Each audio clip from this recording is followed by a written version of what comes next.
নমস্কার, আমি রিয়া দেব।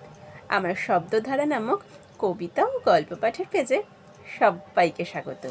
আশা করছি সকলে খুব ভালো আছো।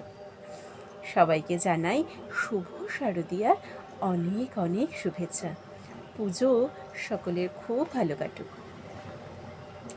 জীবনে কত মানুষ এলো আর কত মানুষ গেল, কিন্তু থেকে গেল কজন?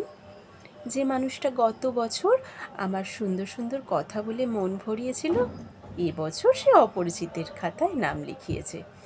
গতকাল যে আমার খুব প্রশংসা করে আমাকে আপন করে নিল, এখন বা আজকে তার নামটাও অপরিচিতের খাতায় তুলে দিয়েছি।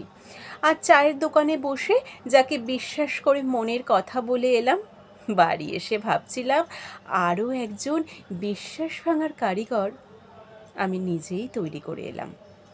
সত্যি বলতে এসবের জন্যে কাউকে দোষ দিই না, আর কারোর সাথে তর্ক করতেও ইচ্ছে হয় না। নিজেকে সঠিক প্রমাণ করার জন্যে এখন আর লড়তেও যাই না।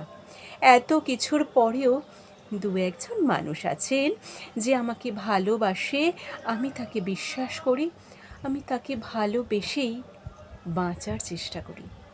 শুধু এটুকু বুঝেছি, জীবনে বাঁচতে গেলে বিশ্বাস নিয়েই বাঁচতে হবে, ভালোবাসা নিয়ে বাঁচতে হবে, কারণ অবিশ্বাসের পৃথিবী বড় ভয়ঙ্কর।